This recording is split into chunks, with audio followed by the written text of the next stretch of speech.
Set yourself on fire. What is up, YouTube? This is Nanashi with a brand new deck profile video. This time I'll be showing you the changes and updates to my Fire King deck. Not a lot was changed from the last video. I made a few small changes to the extra deck, and I undid the mistake I made where I removed all the Maindeck spell trap handlers. That was a huge mistake on my part. I apologize in advance for anybody who tried it. I actually feel bad that I made such a mistake. But I put the spell trap removers back in, formula's been adjusted a bit to handle that, and I think I've gotten it back to where it needs to be. Let's take a closer look. Starting off with the monster lineup, we have a playset of Coach Soldier Wolfbark. As a heart once per turn, he can target any level 4 Fire Beast Warrior in the grave, special summoning in a defense position, but his effects on the field are negated. We have a playset of Fire King Avatar Arvada.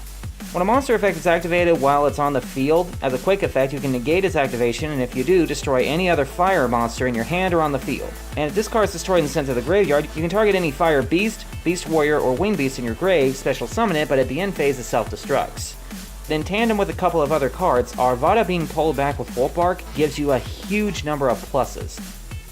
A good card to use in tandem with Arvada is Fire King Avatar Barong.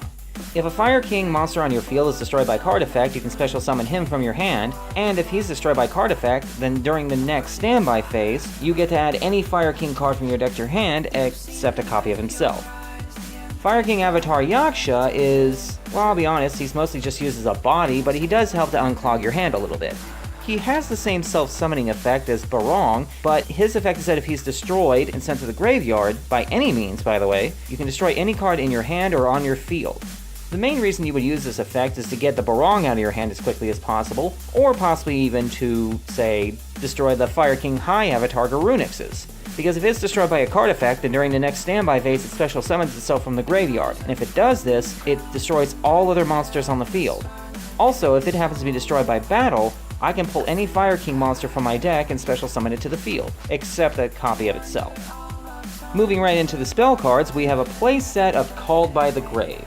This deck is very vulnerable to hand traps, considering how much it searches.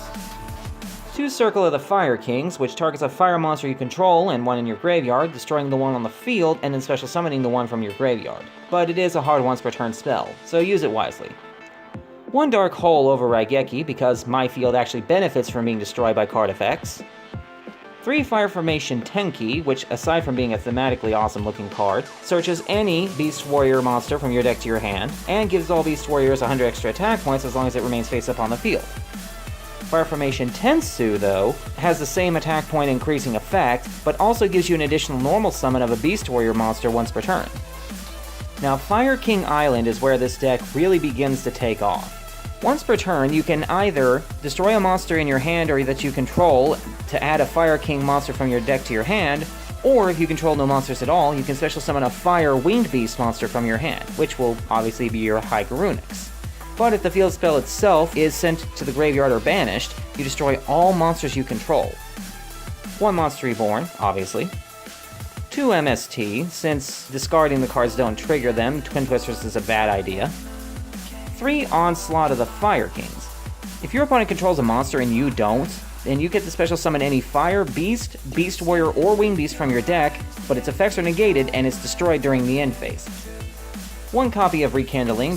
It special summons any fire monsters from your graveyard with 200 defense, but during the end phase they are all banished. 2 Terraforming to search out the Fire King field spell. Now for the trap cards, I'm keeping it incredibly simple and sticking to simply a Solemn Warning and 2 Torrential Tribute, mostly just to make sure that my effects go off as often as possible when they're destroyed. Next we move into the side deck. First off, we have a copy of Sacred Phoenix of Nephthys. Basically the spell trap equivalent to Fire King High Avatar Garunix, except it only special summons itself from the graveyard during your standby phase if it's destroyed by a card effect, but it does destroy all spell and traps on the field, including your field spells, so you need to use this card sparingly if you ever put it in your deck at all. I also have a playset of Herald of the Abyss, an extra MST in case I need it, though I don't think I do, triple Shared Ride, triple Gozen match, which locks both players into only controlling one attribute at a time, a Solemn Johnson, double Solemn Strikes, and a Torrential Tribute, just in case I need more in field nuking. And then we finish up with the extra deck. First off, we have a playset of Brotherhood of the Fire Fist Tiger King. On summon, you can set any Fire Formation spell trap directly from your deck to your field. Once per turn, you can also detach a material to negate the effects of all face-up monsters on the field that are not Beast Warriors, and if he happened to be sent from the field to the graveyard, you can send 3 Fire Formation spell traps you control to the graveyard to special summon any 2 level 4 or lower Beast Warrior monsters with the same attack from your deck in defense position, which is all of the Fire King monsters. I also still have 1 copy of Crooked Cook, but I'm actually considering taking him out because I almost never play him now. If I control no other cards on the field, he is unaffected by all other card effects, but during either player's turn, I can attach a material, destroy as many other cards on my side of the field as possible, and then he gains 300 attack until the end of this turn for each monster destroyed by this effect and sent to the graveyard. Coach King Giant Trainer is still at 1, though I'm also considering removing him as well since he's almost impossible to summon. I can attach a material from him, draw a card, and reveal it. If it was a monster, the opponent takes 800 damage, but I don't get a battle phase the turn I activate this effect. On the upside though, I do get the ability to use this effect up to 3 times in a turn. Then we have a playset of Dual Little Chimera, generic Fire Link. I also have a playset of Firefighting Darumidal. He gains 100 attack for each beast, Beast Warrior, and Wing Beast monster on the field, which includes himself. Once per turn, I can target a spell trap on each side of the field and destroy them, and if he destroys a monster by battle, I can target any Beast Warrior, or Wing Beast monster that's banished or in my graveyard and put it in my hand. Though, I'll be honest, that last effect never gets used. I have 1 Hita the Fire Charmer Ablaze. In addition to always being treated as a familiar possessed card, I can target a fire monster in my opponent's graveyard and special summon it to a zone this card points to, and if this link summon card is destroyed by battle or an opponent's card effect while in my monster zone, I can add any fire monster with 1500 less defense from my deck to my hand, which is all the level 4 and lowers. I do also still run 1 Power Code Talker because I like having the options with my Link 3s. I can target a face-up monster on the field and negate its effects until the end of the turn, and once per turn, if it battles an opponent's monster during damage calc, I can tribute a monster it points to and make his attack points double until the end of that damage calculation. I'm also sporting a copy of Salamand Great Heat Leo, though I might be bumping him to 2 because he's incredibly fun to play. If he's link summoned, I can target an opponent's spell trap and return it right back into their deck. And that's basically all I use him for because in order to use his second effect, I'd have to run another copy of him. And the Link 4 that I've been waiting for this deck for quite a while now, Amphibious Swarm Ship Amblo Whale. He gains 200 attack for each Link monster in the graveyards, and I can only use the following effects once per turn. If he's destroyed, I can target a Link 3 or lower monster in either graveyard and special summon it, or if a Link 3 or lower monster or monsters on the field is destroyed by battle or card effect while he's in the grave, I can banish him and destroy a card on the field. And that is the deck.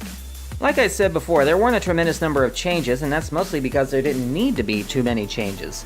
The deck is basically fine as it is, and I think I've gotten the recipe down to about where it needs to be, well, as close as fluid archetypally as I can make it.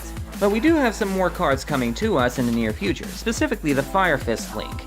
If I do happen to put that card in here though, I'll probably want to use some Fire Fist monsters in the main deck as well, which means I might put some Synchros back in too.